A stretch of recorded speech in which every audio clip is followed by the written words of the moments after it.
Hello friends, मैं अमरजीत कुमार आप लोगों के समक्ष निबंध का श्रृंखला लेके आ रहा हूँ। आप लोग मुझे जानते होंगे कि अभी मैं एटुरिया का जो हैंडआउट होता है जीएस का, उसको मैं डिस्कशन भी कराता हूँ। एंड काफ़ी 4-5 जो हमारा बीपीएससी का हो चुका है, अप्रॉक्स 67 से मैं कहीं न कहीं लोगों को मेंटर भी करते आ रहा हूँ। और 68 के बाद से जब से एसए आया है तो एसए का रोल काफ़ी इम्पोर्टेंट हो गया है। तो एसए पर कहीं न कहीं लगता है कि जो काम करने की आवश्यकता है वो हो नहीं पाता है, वो ओवरऑल मिसिंग ही रहता है। तो उसी को थोड़ा-सा दूर करते हुए मेरा ये इंडिविजुअल स्तर का प्रयास है कि 71st बीपीएससी का जो मेंस एग्ज़ाम हो जब हो, और उससे पहले कि कम से कम 50 एसए का ब्रेनस्टॉर्मिंग करवा दिया जाए। अगर आप लोग मॉडल आंसर का डिमांड करेंगे तो मॉडल एसे मिल जाएगा। खैर मॉडल एसे तो मार्केट में बहुत सारा है, लेकिन एसे को कैसे लिखते हैं, कैसे ब्रेनस्टॉर्मिंग करते हैं, वो चीज़ें जानना बहुत ज़रूरी है। कैसे उसको आगे लेके चलेंगे, फ्लो कैसे बनेगा, ये सब चीज़ें आना चाहिए। आपको मॉडल तो आपको कोई सारा बहुत सारा बुक मार्केट में खरीद लीजिएगा तो वो चीज़ें कहीं भी उपलब्ध हो जाएगा। लेकिन जो मेन चीज़ बचता है कि कैसे लिखेंगे, आखिर लिखना तो आपको है। इंट्रोडक्शन, कंक्लूजन हो, बॉडी पार्ट हो, फ्लो बनाना है, आपका कोहेरेंस बनाना है, कौन-सा कीवर्ड है, कैसे वहाँ पर अंडरलाइन करना है, कौन-सा कौन-सा बातें आपको किस एस्से में रखना है, ये सब चीज़ें आपको जानने की बहुत आवश्यकता है। तो ये सब को दूर करने का मेरा प्रयास रहेगा। और एक जब श्रृंखला जो चलाया जा रहा है इससे का, तो बिल्कुल आप लोग निश्चित रूप से जब देखेंगे तो आपका समझ भी डेवलप होगा। तो इसमें कम से कम 50 एस्से रखा जाएगा और फिर धीरे-धीरे करके मेरा ये भी प्रयास रहेगा बीच-बीच में कि मैं एस्से का जो क्लासेस वगैरह होता है, कैसे इंट्रोडक्शन लिखते हैं, 10 से 12 तरीके का जैसे इंट्रोडक्शन होता है तो उसको मैं लिख के आपको बताऊँगा। और कंक्लूजन भी कैसे कर सकते हैं हम लोग, लिख सकते हैं वो, कैसे हम लोग फ्लो बना सकते हैं, कंटिन्यूटी बना सकते हैं, वो चीज़ें मैं थोड़ा-सा आपको बताने का ही प्रयास करूँगा। तो कुछ क्लासेस मेरा वो तय हुआ है कि हाँ, इस पर भी लिया जाएगा। तो ये बाइलिंगुअल रहेगा, हिंदी मीडियम में भी कवर किया जाएगा, इंग्लिश मीडियम में भी कवर किया जाएगा। अभी कंटेंट आप लोग देख रहे होइएगा कि कंटेंट यहाँ पे हिंदी मीडियम में दिख रहा है, बट इसके बाद जस्ट जब फिर से वीडियो अपलोड होगा तो उसमें इंग्लिश मीडियम का कंटेंट आएगा, उसमें फिर से मटेरियल उस हिसाब से डाला जाएगा। लेकिन जो समझाने का जो डिस्कशन का ज़रिया होगा वो बाइलिंगुअल ही होगा। तो आपको कंटेंट दोनों मीडियम में मिल जाएगा, उसके लिए चिंता करने की आवश्यकता नहीं है। तो ये हमारा आज का जो फर्स्ट एस्से है, जो सेक्शन 3 से है। सेक्शन 3 काफ़ी इंटरेस्टिंग होता है और लोगों को समझने में स्टार्टिंग में काफ़ी दिक्कत भी आती है। तो उसको दूर करते हुए मैंने इसी से जानबूझ के स्टार्ट किया है कि चलिए देखते हैं कैसे करना चाहिए। चूँकि ये लोकोक्ति है, तो जब भी सेक्शन 3 का इससे स्टार्ट करते हैं तो पहला जो आपका पैराग्राफ होता है, तो फर्स्ट पैराग्राफ में क्या कीजिए कि कम से कम लोकोक्ति के बारे में बता दीजिए कि आखिर बिहार में लोकोक्ति वगैरह क्यों इस्तेमाल होती है। गाँव में या हमारे समाज में देखते होइएगा, बिहार स्पेसिफिक रीजन हो गया, उत्तर प्रदेश हो गया, और भी जो हिंदी बेल्ट का जो रीजन है, कुछ ना कुछ व्यंग करते हैं वो लोग। आप मान लीजिए कि आप आलसपन में हैं, आप आलसी बने हुए हैं, आपसे कोई काम नहीं हो रहा है, तो जो हमारे घर के सीनियर होते हैं या और भी जो मेंबर होते हैं गाँव समाज के, वो आप पर व्यंग ताना मारते हैं एक तरीके से। तो कहीं न कहीं इसका मेन पर्पस होता है कि ताना मारने के लिए और अगला इंसान को सीख देने के लिए कि तुम्हें यहाँ पर सीखने की आवश्यकता है, तुम यहाँ पर और क्या कर सकते हो, तुमने क्या गलती किया है सो। तो ये व्यंग के रूप में, ताना के रूप में जनरली देखा जाता है। तो चलिए, तो पहला पैराग्राफ आप कैसे लिखेंगे, हिंदी माध्यम वाले क लिए थोड़ा-सा कंटेंट लिखा गया है। इंग्लिश मीडियम में भी कैसे आएँगे, तो वो मैं कंटेंट लिख के आपको बताऊँगा, वो सेकंड जब हमारा बनेगा तो। तो इसमें पहले फर्स्ट पैरा में क्या कीजिए कि लोकोक्ति के बारे में दिखाइए। तो लोकोक्तियाँ क्या है? लोकोक्तियाँ केवल भाषा की शोभा नहीं बल्कि समाज का गहरा अनुभव भी व्यक्त करती है, ठीक है? तो आप लोग यहाँ चाहिएगा तो इसको अंडरलाइन कर दीजिएगा, समाज का गहरा अनुभव।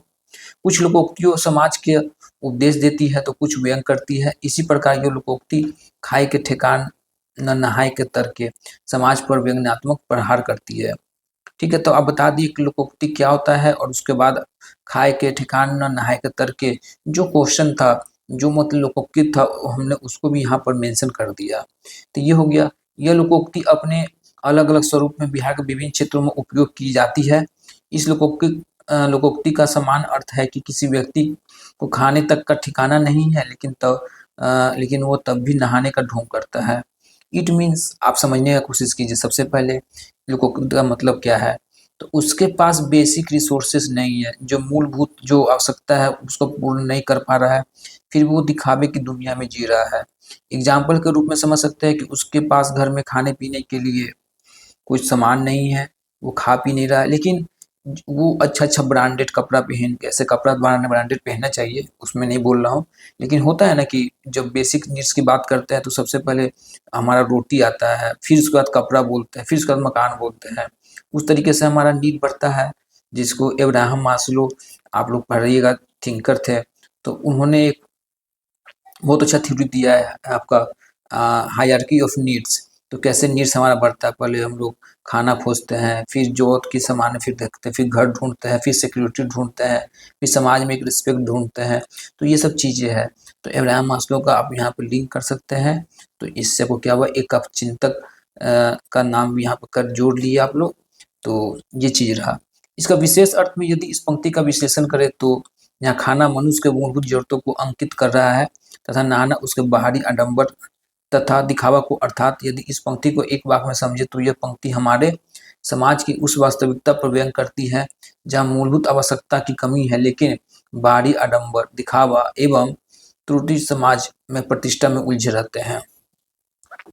तो झूठी सामाजिक प्रतिष्ठा में उलझे हुए हैं, लेकिन कहाँ है, बेसिक आवश्यकता ही नहीं है। घर में माँ बाप बीमार पड़े हुए हैं, लेकिन बाहर में दिखाने के लिए कुछ काम में वो किया जाता है। तो ये सब चीज़ें हैं। आज के युग में जब कंज्यूमरिज्म, सोशल मीडिया और स्टेटस कंपटीशन ने व्यक्ति की सोच पर कब्जा कर लिया है, तब ये लोग कहावत अपने आविर्भाव काल से कहीं अधिक प्रासंगिक प्रतीत होती है। तो जब मान लीजिए कि बहुत पुराने समय से स्टार्ट हुआ है ये लोकोक्ति बोलना, ताना व्यंग के रूप में बोलना, लेकिन आज ये ज़्यादा प्रासंगिक लगता है। सोशल मीडिया हो गया, स्टेटस हो गया, आप एक स्पेशल फ़ोन है इसके लिए देखे हुए या कि हाँ, लाइन लग के लोग ले रहे हैं फ़ोन वहाँ पे। तो सकते वो लोग रिच हो, लेकिन कुछ लोग ऐसे हैं जो ईएमआई पर ले रहे हैं बेसिक। तो जनरली स्टेटस शो करने के लिए इंस्टा हो, ये सब बहुत सारा सोशल मीडिया आ गया है, तो उस पर वहाँ पर भी शो करने का एक ज़रिया बन गया है। तो इस चीज़ को थोड़ा-सा आप लोग लिंक कर सकते हैं वहाँ पे। अब चलिए कि इसका विस्तार कैसे करेंगे, ये तो आपका इंट्रोडक्शन यहाँ पर समाप्त हो गया। और जैसे कि ये लोक कहावत मैंने यहाँ पर लिखा था, तब ये लोक कहावत क्या था? तो खाए के ठिकान ना नहाए के तरके जोड़ दीजिए। क्या हुआ, इसके साथ आपका जो इंट्रोडक्शन साथ लिंक भी हो गया आपका। तो ये सुंदर तरीके से आपने इंट्रोडक्शन बना लिया है। अब चलिए निबंध का विस्तार करते हैं हम लोग। तो निबंध का विस्तार करते इट मीन्स हम लोग बॉडी पार्ट पर चलेंगे। तो बॉडी पार्ट को थोड़ा-सा सावधानी से रखना है हमें। जब भी पहला पार्ट स्टार्ट करते हैं तो व्हाई, हाउ, ये सब चीज़ से करना चाहिए। आखिर इंसान ऐसा क्यों सोचता है, क्यों दिखावापन में इंसान सिर्फ उलझ के रह गया है? तो उसका मानसिक सोच क्या है, सामाजिक अवधारणाएँ क्या है, उसका डर का माहौल है, वो चाहता है कि औरों से सुपीरियर दिखे, वो औरों से मतलब अच्छा दिखे। तो ये सब चीज़ के कारण पीछे घुमा हुआ है। मनुष्य एक के होता है, थोड़ा-सा उसका प्रवृत्ति ऐसा होता है दिखाने का, कहीं न कहीं शो करने का। वो सब चीज़ें आप दिखा सकते हैं, क्यों आता है शो? अब आइए कि हाँ, मूलभूत आवश्यकताएँ प्लस वर्सेस बाहरी दिखावा है। इस दोनों के बीच में कंपैरिज़न कीजिए, आखिर मूलभूत आवश्यकताएँ क्या है? तो आप इंडिविजुअल स्तर पर दिखा सकते हैं यहाँ पर कि जो मूलभूत आवश्यकता था, जो खाए के ठिकान नहीं था, नहाए के तरके, तो आखिर खाए का ठिकान क्या है हमारा? खाए का ठिकान अगर देखेंगे, अगर इंडिविजुअल स्तर पर, व्यक्तिगत स्तर पर, तो कुछ शारीरिक आपका आवश्यकताएँ हैं, शैक्षणिक आवश्यकताएँ हैं, इसको दिखा सकते हैं, मानसिक आवश्यकताएँ हैं, नैतिक आध्यात्मिक आवश्यकताएँ हैं। तो ये सब चीज़ को दिखाइएगा कि कैसे मूलभूत है ये चीज़ें आज के समय में। लेकिन उसी तरह फिर आप सोसाइटी में जाइएगा तो सोसाइटी में क्या है हमारा, तो सोसाइटी में क्या आपका मूलभूत था और क्या दिखावा के में पड़े हुए हैं। तो दिखावा में पड़े हुए हैं कि हम लोग अच्छे से एक बड़े स्तर पर शादी विवाह करना है, ऑनर किलिंग, बेटियों को जैसे कि इंटरकास्ट जब मैरिज होता है, चाहे इंटर रिलीजन मैरिज होता है, तो कहीं न कहीं दिखावा करने के लिए, वो शो करने के लिए आप ऑनर किलिंग देख सकते हैं। और भी जो इंसिडेंट्स वगैरह होता है, तो ये सब घटनाएँ हो रहा है।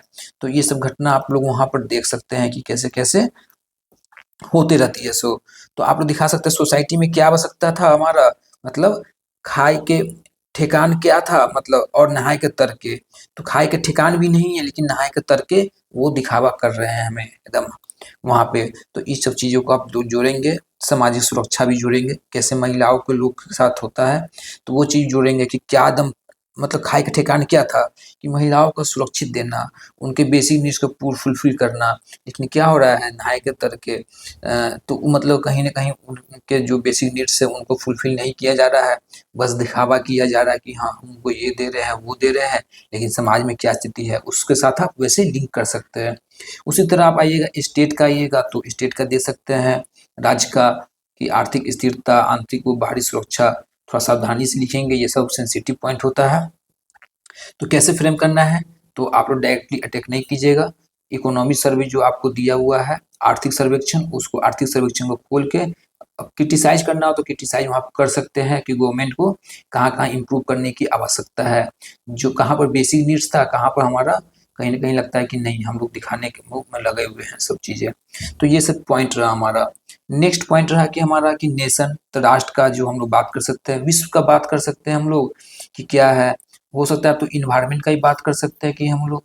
तो ये सब पॉइंट है जो कि आप लोग बना सकते हैं और आगे देखेंगे आखिर ऐसा कारण क्या है, क्यों हम लोग इसके पीछे भागे हुए हैं। तो इसके पीछे भागने का कारण हमारा ये हो सकता है कि ये कुछ न कुछ ऐतिहासिक कारण भी है ना, कि कैसे एकदम शुरू से ही बना आया हमारा। तो ऐतिहासिक कारण में अगर हम लोग जाते हैं तो औपनिवेशिक मानसिकता हमें विरासत में मिला है। तो वो भी चीज़ देख सकते हैं कि दिखावे की संस्कृति में हो गया, फैशन को हम लोग प्रायोरिटी देते हैं, रूप रंग को प्रायोरिटी देते हैं। खैर फैशन को अभी मैं ऐसे विरोध नहीं कर रहा हूँ, लेकिन जो था हमें रोटी कपड़ा मकान, तो उसकी जगह पर फैशन और रूप रंग को हम लोग प्रायोरिटी देने लग गए। तो ये सब चीज़ को ध्यान रखना है, ये कारण हमारा है। नेक्स्ट आप लोग देख सकते हैं कि कैसे पश्चिमी जो आधुनिकीकरण हुआ, अंधाधुनीकरण जिसको बोल सकते हैं, संरचनात्मक अब असमानताएं हमारा हो गया, जाति वर्ग का डिवीजन हो गया, ये सब चीजें है। दार्शनिक कारण भी है, असली सुख की समझ का ह्रास हो गया हमारा, कि बोला गया कि सुख बोला गया आपका संतोष परम सुखम बोला गया, मतलब उपयोग और प्रतिस्पर्धा का हमारा, और कंज्यूमरिज्म का जो बिहेवियर है आपका वहां पर वो बढ़ गया, चारवाक का नीति आप तो देख सकते हैं, वो सब चीज़ पॉइंट है। और नेक्स्ट हम लोग बोलेंगे कि कैसे हमें जैसे कि मनुष्य माया में उलझकर वास्तविकता से भटक जाता है, ये भी चीज़ें बात है। कर्मयोग से विचलन हो जाता है हमारा, ये सब पॉइंट आप लोग कारण के बता सकते हैं। सामाजिक कारण ये भी है कि प्रतिस्पर्धा, तुलना की संस्कृति हो गया, भोगवाद, उपभोक्तावाद हो गया, सोशल मीडिया का प्रभाव हो गया, जो नैतिक शिक्षा है वो कमी आ गया है। नैतिक शिक्षा हमें बचपन से देने की आवश्यकता है। तो ये सब चीज़ें पॉइंट कहीं न कहीं सिर्फ पढ़ तो लेते हैं वो, लेकिन वो चीज़ें आ नहीं पाता है क्योंकि जिस समय से देना चाहिए था उस समय से वो चीज़ मिल नहीं पाता है। अन्य कारण भी हो सकता है कि आपको पता है मीडिया विज्ञापन, राजनीति आडंबर और बहुत सारी चीज़ें हैं जिसको आप लोग प दिखा सकते हैं। लेकिन वर्ड लिमिट है तो वर्ड लिमिट है, तो कम से कम 800 वर्ड तक आप लोग जा सकते हैं। तो इसका सावधानी से पूर्वक लिखेंगे निबंध को। आखिर इम्पैक्ट क्या पड़ रहा है, इसका प्रभाव क्या पड़ रहा है अगर ये चीज़ हो रहा है तो? अगर जो हमें बोल रहा है नहाए के सॉरी खाए के ठिकान ना नहाए के तरके, अगर हम लोग अपनाते हैं तो प्रभाव क्या पड़ेगा? हम लोग क्यों अगर नहाए के तरके करने लग जाएँगे, तो हमारे ऊपर प्रभाव क्या पड़ेगा?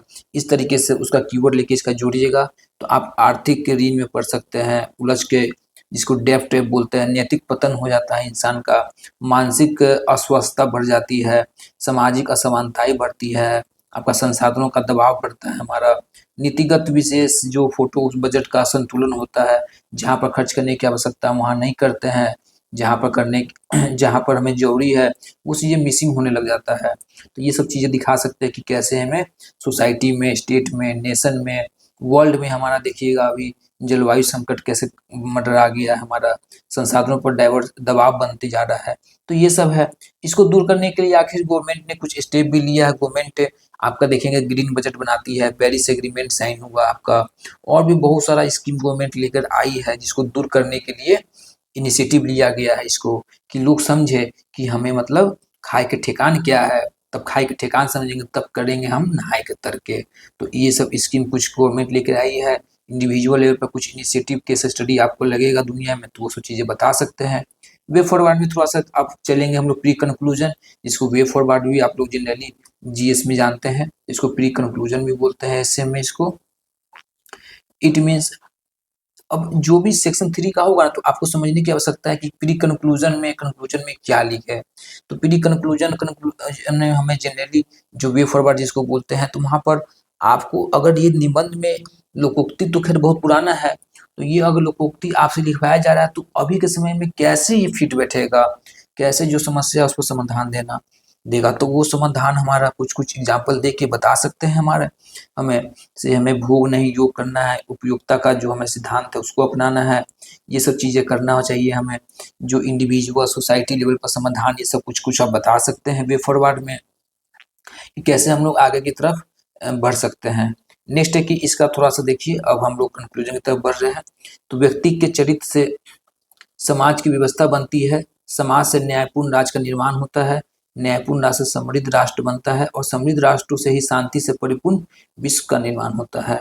तो ये अगर हम लोग अपनाएंगे फॉर्मूला, तब क्या होगा हमारा, खाए के ठिकान न नहाए के तरके जो था उसको हम लोग दूर करेंगे, उसको जीवन से हम लोग दूर रखेंगे। अब हम लोग देखिए इसको अल्टीमेट कंक्लूजन बोलते हैं, लास्ट जो पैराग्राफ होता है उसको थोड़ा सा ध्यान से देखेंगे, ये आपका मोस्ट इम्पोर्टेंट होता है आपका। अतः हम कह सकते हैं कि दिखावे व आडंबर की इस प्रवृत्ति से निपटना केवल आवश्यक नहीं बल्कि अनिवार्य है। खाए के ठिकान न हमें यह याद दिलाती है कि मूलभूत आवश्यकताओं की पूर्ति और संतुलित जीवन ही वास्तविक प्रगति है। जब हम संयम, सामाजिक जागरूकता, राष्ट्रीय नीति तथा वैश्विक साझेदारी के माध्यम से सतत उपयोग, पर्यावरणीय संतुलन को अपनाएंगे, तभी हम न केवल सशक्त बना पाएंगे खुद को, बल्कि पूरी मानवता एवं पृथ्वी के लिए अस्थायी भविष्य सुनिश्चित कर सकेंगे। तो ये चीज़ें देखिए कितना सुंदर लिखा गया है। तो ये हमारा रहा अल्टीमेट कंक्लूजन रहा। प्री कंक्लूजन मैंने जो बताया था ये रहा बॉडी पार्ट में। अब बॉडी पार्ट का देखेंगे तो चलिए बॉडी पार्ट आप लोग यहाँ देख सकते हैं। तो एक बार स्टार्टिंग से आप लोग फिर से देख लीजिए कैसे इंट्रो तैयार किया गया। इंट्रो का जो आपका इंट्रो के बाद जो इंट्रो का लास्ट पैरा था हमारा, उसको हमने ये इसको कीवर्ड से ऐड किया, खाए का ठिकाना नहाए का तरके। फिर हम जो ये बॉडी पार्ट स्टार्ट किए हैं तो कैसे हमने फर्स्ट पैरा रखा उसको डिस्क्राइब करने के लिए। उसके बाद जो डिफरेंट डायमेंशन है, आखिर ऐसा क्यों, मानसिक प्रवृत्ति क्यों होता है, कहाँ पर हम लोग देख सकते हैं, हमारा बेसिक हमारा नीड्स क्या है, दिखावा क्या वो चीज़ें है, आखिर कारण क्या है इसका, वो तो कारण दिखाया, इस पर क्या प्रभाव पड़ रहा है तो वो प्रभाव दिखाया मैंने। फिर उसके बाद गवर्नमेंट का क्या इनिशिएटिव लिया गया है तो वो इनिशिएटिव दिखाया गया। और फिर हम लोग और कैसे सुंदर सुंदर स्टेप ले सकते हैं, हमें क्या क्या करने की आवश्यकता है वो चीज़ हमें दिखाया गया है। और फिर बाद में हमने क्या किया, लास्ट में एक अल्टीमेट कंक्लूजन लिख दिया। तो देखेंगे कैसे फ्लो बन रहा है आपका, फ्लो बन रहा है आपका। और देखें कहीं पर त्रुटि भी नहीं हुआ है, कहीं कुछ टूट भी नहीं रहा है, तब जाके आपका एक एस्से जो निबंध है वो कहीं ना कहीं संपूर्ण हो पाएगा। तो होपफुली आप लोग लिखेंगे। और इस वीडियो के लास्ट में जब एक लिंक भी दिया जा रहा है, तो उस लिंक पर अगर मान लीजिए कि आपको लिख के इससे भेजना हो तो हिंदी या इंग्लिश माध्यम जो भी है लिख के भेजिएगा।